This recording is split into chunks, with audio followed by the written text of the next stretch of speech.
Let's blast off, y'all. This is Niiamah Ashong, and welcome to the Outliers Edge podcast, where we shape together the future of humanity by leveraging what makes us different in order to make our biggest difference in the world. Today, we have a difference maker, an outlier here in Chris Briggs. Chris, thank you so much for taking the time to come and join us here on the Outliers Edge podcast. Thank you. And actually, more important than being on the podcast, I do appreciate it, but thank you for being out in the world leading and taking the time to shape the world differently, to create a different vision of what you think the world could be or your world could be. And like, I only bring on people who are already in action, who are already out there leading. And I just want to just say, like, I acknowledge you and I'm appreciative that you're doing your thing for the people that you're here to serve. Thanks. Man, thank you so much, Naomi, for this opportunity. It's an honor to be with you on the Outliner's Edge, and man, I'm grateful for this opportunity and just anticipating the conversation that we're Oh, gonna have. I'm feeling it too. And just so because I have the tendency to forget that not everyone gets to be me, and so they don't get to say my name all that much. It's Niiamah. I just don't want you to Niiamah. be Niiamah. Yeah, I don't want you to Okay. be in the back of your mind and be like, oh, I want to say it, but I'm not, and it's like it's playing out, right? Yeah. So like, and my thing is, I believe in the power of names, so you can say it as many times as you need to, and in many different ways, and I will keep coming back in. Like, don't worry about it. But I from our conversations, what I get about you already is like it's like you get people and you get like with that. So I want to make sure that's not running in the back of your mind. All right. Yeah. Yeah. So let's keep playing out here, Chris. Um, I want to let people get to know you. All right. This whole thing here is like you're an outlier. You're doing things differently than others, right? So I want to spend our time seeing how you are doing it differently right now, or how you've been doing it, how you are doing it. And then later on in the conversation, or maybe in another conversation, we'll talk about what you're doing right now, and some like the uncertain paths to make that come to life. All right. Right. Right. So let's start off here, Chris, with this component. Let me share who you've been to me so far. That helps ground me in the conversation, and then then I want to give you a chance to talk about yourself personally and professionally. So I'll share that first. I'll give it a beat, and then I'll ask you another question around like what you do professionally. All right. All right. All right, Great. cool. So, Chris, something just came online. Something just came online. So I realized here at Allies, this is it. Like I keep all this stuff inside the podcast so you can see the actual process. You're like this is we're building to create the creative process together. This is our co-creation. Chris, what just occurred to me was like I asked about what you're doing personally and professionally. I heard that on another podcast. It felt like a good way to introduce people, so on and so forth. Um, but I also realized that it sets up a frame. It sets up a frame for you, right? So, like when I think about you specifically, Chris, I think of someone that has a calling, a purpose, and a mission. You know, and so when I bring it into the context of what you do professionally, it takes that thing and it puts it into the box of okay, well, this is how I make money from it, or this is like how I help people, like in that context, as opposed to like what I really care about, which is like you and the magnanimousness of the vision that you're creating. So there's something that just came to that came in real time. I'm going to ask you probably a slightly different question, but know that what I really want to be doing is talking to like the movement maker inside of you overall. Gotcha. Gotcha. All right, cool. So, Chris, let me start off first by just sharing who you've been to me, and I think that movement maker is probably one of the things that lines right off the bat. um like not only do you have great energy, but like and you've been dedicating yourself to supporting people for years now. I see you as someone that like finds ways to um take concepts and get them to be embedded in people's hearts and souls, not just in the minds, and I think that there's something really special about the way you do it. There's a texture, a quality, and also like a tenderness to how you go about things that I feel gives you. It has made every interaction I've had with you in a place that like envelopes me in both possibility, but also just like action is really what it feels like here. So that's who you've been to me so far. I would love if you could share with outliers out here a bit about you and the mission that and the world that you are shaping right now, the different world that you are creating. All right. So who I am professionally, I am a pastor. So I've been pastoring for around 10 years. And and outside of pastoring, the personal, who I am personally, I am a father, a husband. But outside of that, there is a world that I'm creating outside of that professional and personal aspect. And so I'm taking the experiences of the professional and the personal and pursuing purpose to create this world outside of the margins. And who I am is the mission is to reach people where they are and take them from the norm and move them to uncharted territory, to move them to off the charts, to places that they haven't even experienced and seen. And so I'm taking those experiences that I've gone through and put them into practice in my life to help others pursue their purpose and unlock their potential in their life. So that's my mission, my goal with creating this world outside of my professional and personal world. Yeah, I love this here. Like a couple quick questions on it. One, does this world have a name? Do you call it something? Really, I don't even have a name for it. You I got this. mean, I mean, it's hard to name something that you become surprised to every day because you're trying to, you think about it. Every day you're trying to reach beyond that world you was in yesterday. Yeah. So so it's hard to name something that you don't stay in long because you're not trying to be there long. It's like you pitching a tent and I'm staying here because I'm on a journey. So I'm trying to move to the next place. So it's hard to name something that you don't intend to stay there long. Yeah, I get that. I really get that.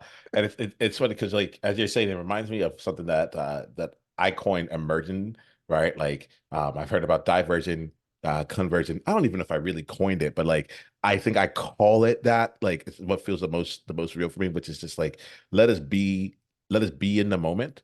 Let us be wherever the tent happens to be at this moment, and then Yeah. like interact with the world around me Hmm. and let that emerge as it needs to, right? It's how even this Yes. conversation like evolves, right? It's not like I have questions for you. I know some things I want to know, but like we may not get there because the conversation itself went into a place where it's better. I have a motto that I follow, which is this or better. So I have a floor. I'm like, I don't want I don't want anything in my world to be less than this floor, but I am so open to things being better than what I alone could have imagined. And I get that kind of sense right now from you. Right. Yeah. Right. Yeah. Let me ask you this question. So you professionally you're a pastor, right? So there's a lot of me that's already thinking like, okay, like you're able to fulfill that mission through your pastoring. Like so what what is different for you about it? And then the other side of it too is, yeah, let me ask that question first. So what feels different to you around like pastoring versus like the mission you just set up right now? And is pastoring even a word? I like the act Yes. of being a Yes, it pastor. is. Okay. All right, Yes, cool. it is. All All right. right. So the thing with the pastorship is that you are operating according to somebody else's mission. You're operating under somebody else ideas and somebody else leadership. But within the context of the world that I'm creating around me, I develop my own mission. So I'm not governed by people or democracy, but I am in dictatorship. I have the power to determine where I'm at and where I go. So that's the difference in the context. All right, I love that. I love that. So tell me about like how you're doing this, right? Because we all of us here have at some point decided that like we have agency, right? I'll talk a lot about like ownership in my world, where it's just like Yes, you yes. own, right? And for what I'm getting from you is like it's like, hey, there's in addition to what I do, like out there's a place that I want to also be able to own like all the direction. So how are you bringing that to life now?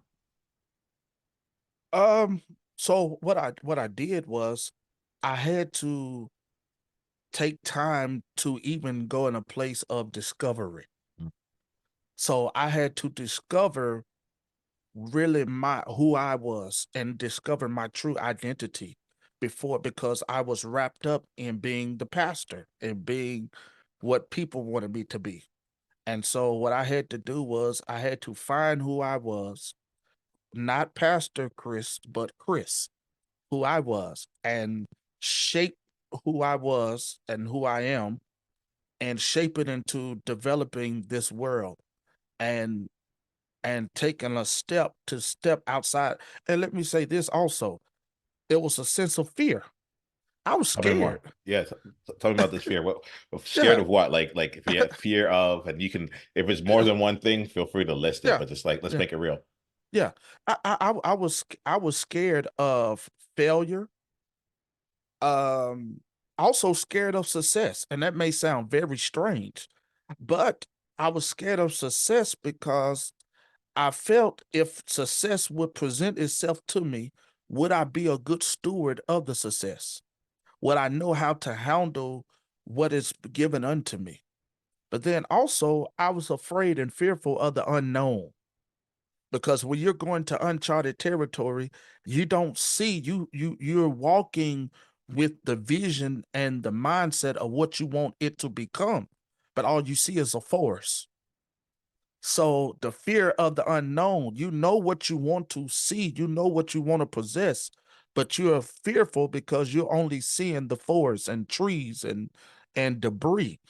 So I was afraid of the really of the unknown. And so that fear, it almost handicapped me and caused me to miss out on the potential that was locked up in me, and obtaining this and obtaining the world that's beyond my present context. Yeah, so in a bit, I'm gonna want to like dive in and see more about like how you like started navigating your way out of that. But I appreciate you bringing in the fears. Like as you say that, like something lights up in me where I'm like, oh yeah, like let's talk about that, right? Um, and I don't want to leave you hanging as you're doing. All right, so let me I'll put it in this way here. Um, because when you were talking about the fear of uncertainty and you were talking about the forest and everything, I realized for me, like I internalized that and I was imagining that for myself. And I was thinking about that as like, okay, like there's, I'm in a state right now where I'm like, I want to deliver exceptional results, uniquely exceptional results. I think in the past, I wanted to just do unique results. So I'm like, you're muted by the way, but like, there are elements where I'm like, oh, if it was novel, if no one's ever done it before, like that's gonna be unique, and I wanted that. But now I'm like, and now, sorry, not that, but like, and now I'm like, Mhm. and what if it was like every single time, regardless of who you were, where your background was, like you were able to get these results? Like if we said we were gonna get it done, like we had this system that just worked underneath it. So when I hear you say about the forest, to me that comes out to like here goes all these like things that need to get done. Like like I just think about Yeah, like yeah, there's a long list of things that need to get yeah. done in order to really show up exceptionally. Um so I feel that one feels like heavy for me. Like it's like almost like I talk about people talk about being overwhelmed or underwhelmed, but they don't talk about being whelmed. It's just like there's just a Yeah, lot to get done. I yeah. there's a lot. Like I can handle it, so I'm whelmed. But like I'm bringing whelm back if there ever was one. But like there's a lot on the plate. There's a lot to do. But I also say, and this is me really getting to it. For me, there's an element of the uncertainty being like a fog. It's like I know that I can almost like I can see the very, very, very top of something at like over the fog, but like in front of me, I'm like, I know where I'm going. I know what it's gonna be like when we get there. I kind of know what it's like, but it's almost like in this conversation, like I couldn't see two steps ahead of me to know that, wait, I keep asking people about personal and professional where I'm trying to be heading into their largest mission in life. you Yeah. know? Yeah. I'm like that wasn't about because there were so many things in front of me. It was just like the fog was there and I wasn't able to see things.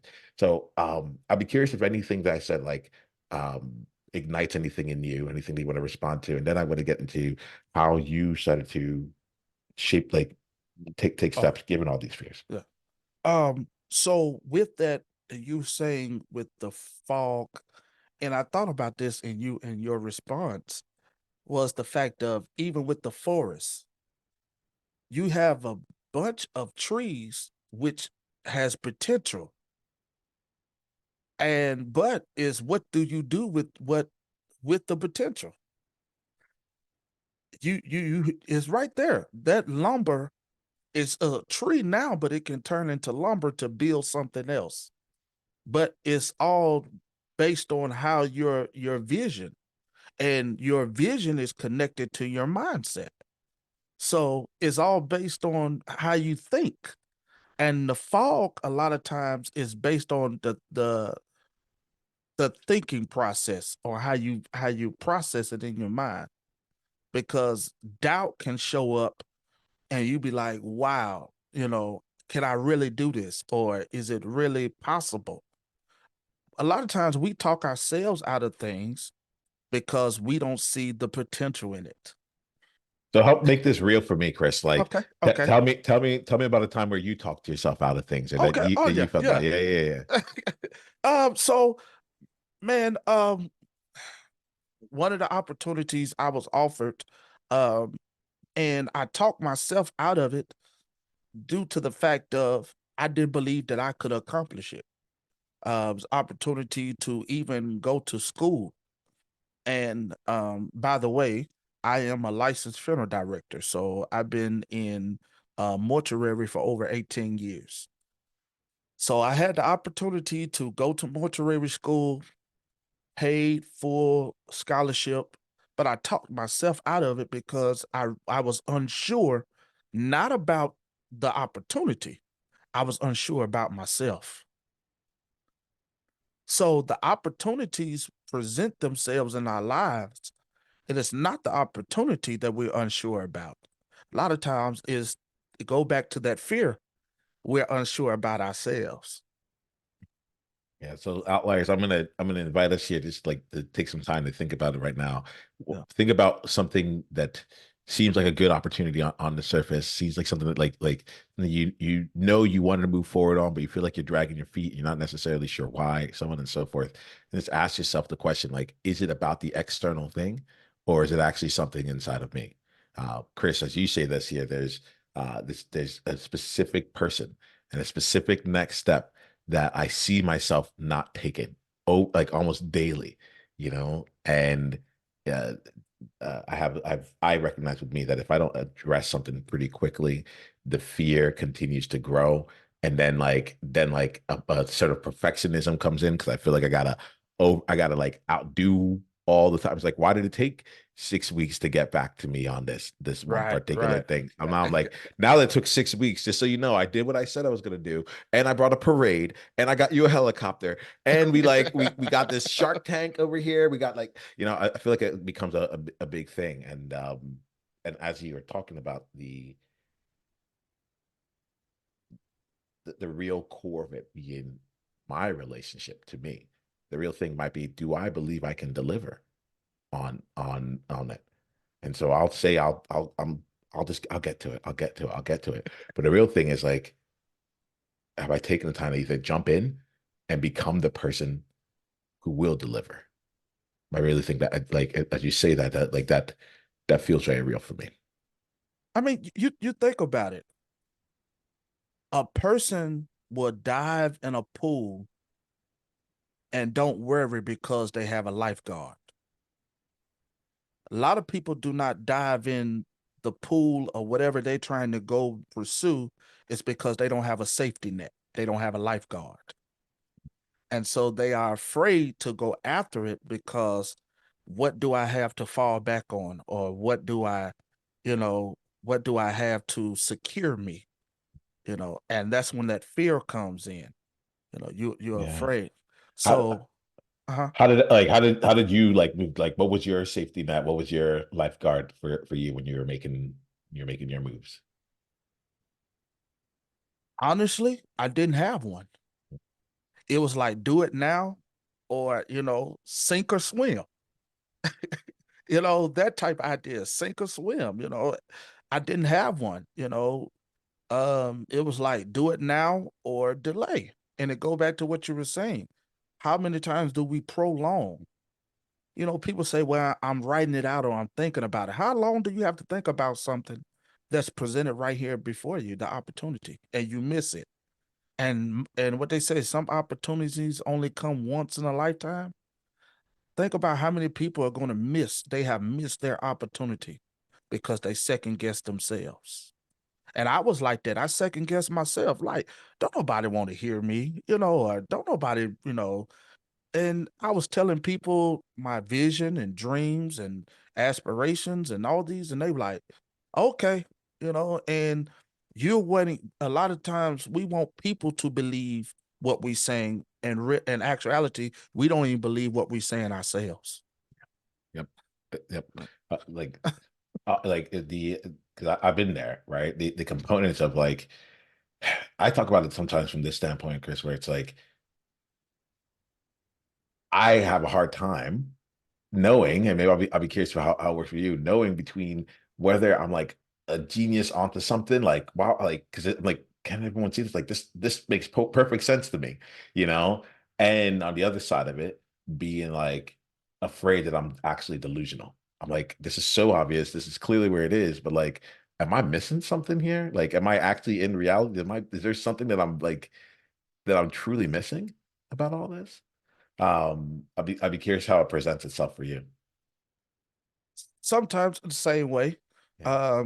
I'm somewhat the same way, and so a lot of times I don't say nothing at all because it's like, am I really? I want to make sure.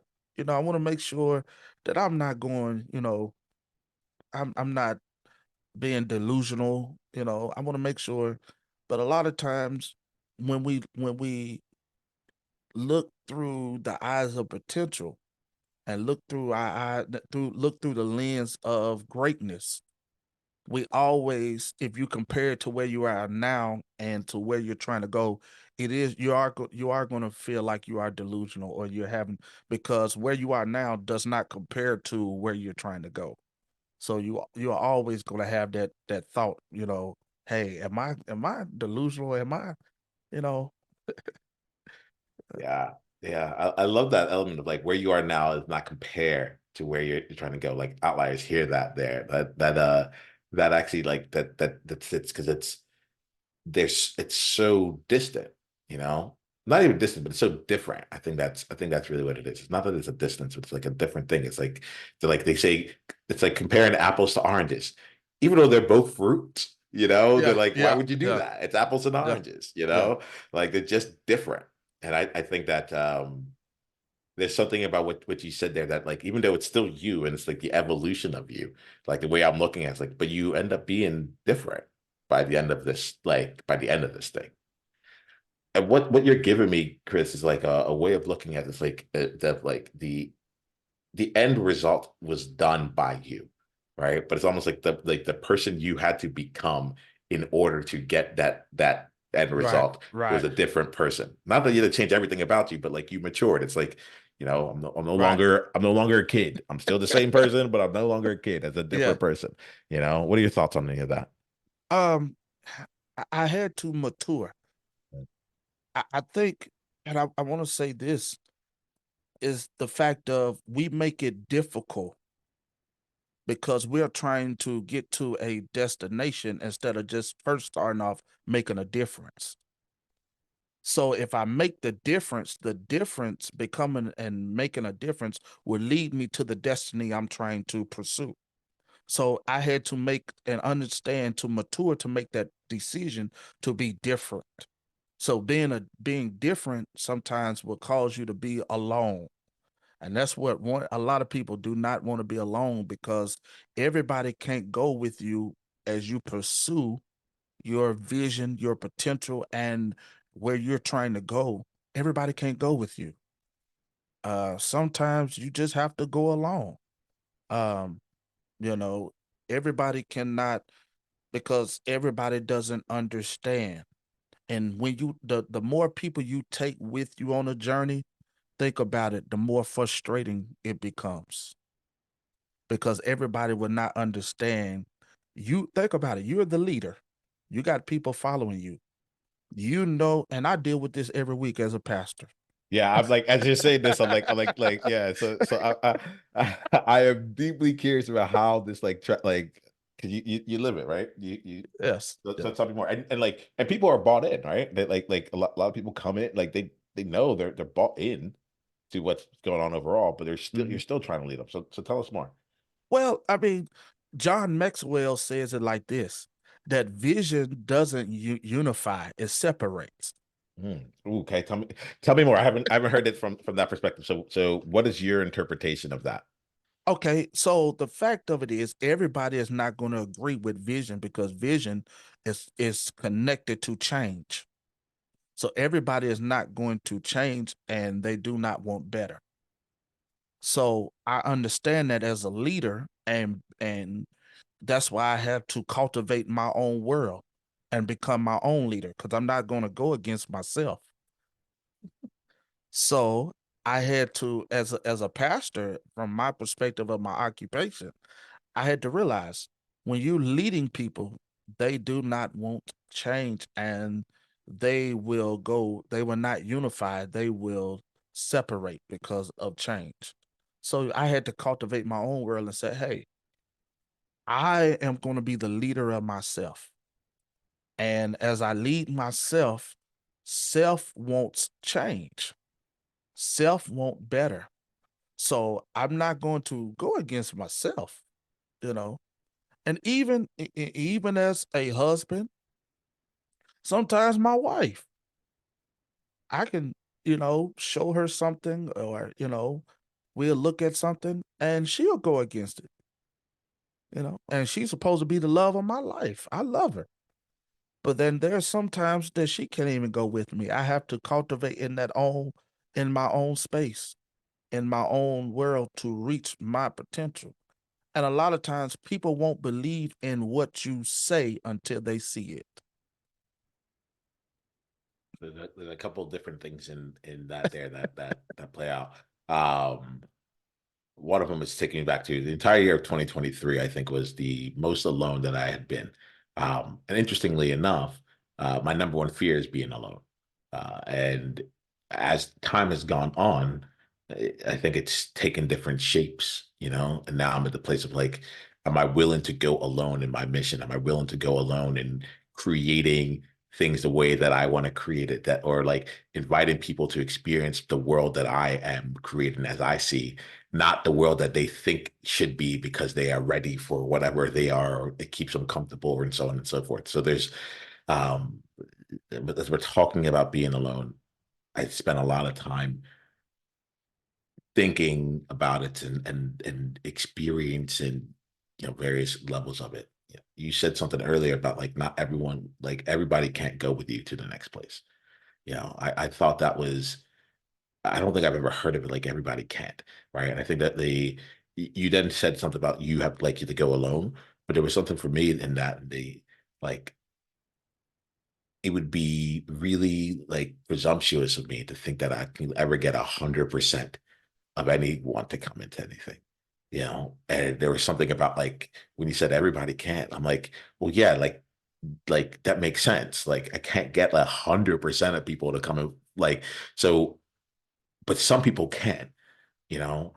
And what's cool for me is like, but I may not know those people right now, or they may not be there right now, or they may need to, like what you just said, like they may need to see something more than what I am. Like I'm imagining this in my mind. This is just an imagination, right? That I know can be created because everything around us was imagination before it Right. was real, right? So dreaming and all that stuff. It's like, how do you do anything? Do you think a car was just like this like magically manifested? Someone imagined it. Like Right. everything that we do was made up and make believe until it became real. But like at the time, let's use the car, and like when people were driving horses, like or riding horses, like could they have imagined something like this? Could they have imagined the highways and how they would all get around and all that stuff? Because it was just so different. And so you're taking me to this place of I know I talked a lot of outliers, and we especially with our friends, our close friends, and our family. You brought up your wife. I'm thinking about my wife as well. Um, like there's a desire to not leave people behind, as well as a desire to have them join us every step of the way. You know, I'm thinking about my wife right now. There's times where I'm like, I just need you to be with me on this, all right? And then there's other times I'm like, no, no, no. She is like she's doing it her way, and it might Right, just be right. like, I'm like just that 10 minutes more that I need, to get something done or whatever it is. Like there's these micro moments of support, but I'm like, man, how much would I love for you to come and just like type up this email with me? She's like, ain't doing that. I ain't doing that.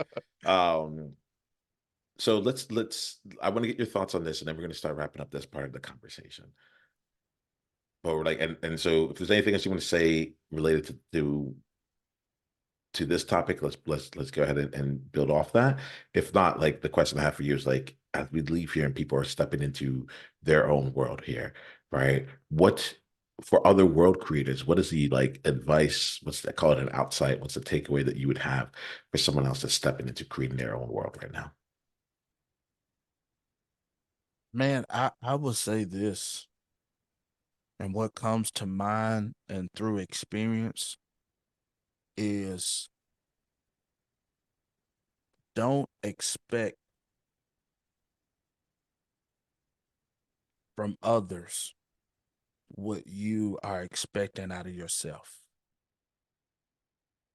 Uh, because when individuals do not take interest in what you are pursuing, they won't give 100% energy into it. So don't expect people to have the enthusiasm, the energy you have. Don't expect that's from family, friends, and it goes back, as you speaking about your wife and friends, family support. Sometimes you will not have that in return because you can give it to others, but sometimes you may feel like you are by yourself because you feel like you're giving 100%, and people you expect to give 100% will only sometimes give 20, 25, 50%. So as you step outside and become an outliner, don't become discouraged because you're not getting what you expect out of people. Thank you for that, Chris. And we're going to play with all of that in just a little bit, I think. Um, Chris, for those of us um, that want to enter your world, that see that the world, that the different world that you're creating, and want to like come down the path with you, what's the best way for them to do that?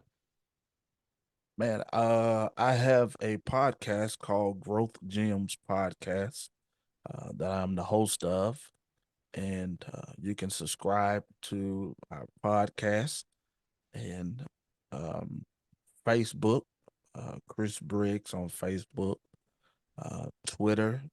We're on Twitter and Instagram, so you can connect with us, and as we grow together, and we all try to reach um, our goals and potential in life, and become outliners, coloring outside the lines. Ooh, I love that. I love that. So like it's cool.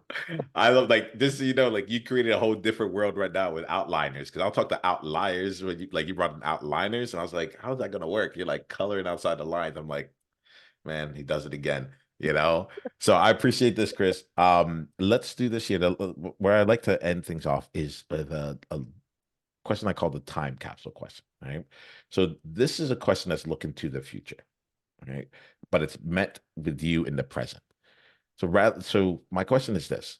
If there was a message, knowing what you know right now, Chris, that you're going to leave for yourself, that you might need to hear 5, 10, 15 years from now, right? something that you know now that you might forget 15 years from now, that will be a wonderful to get a reminder of.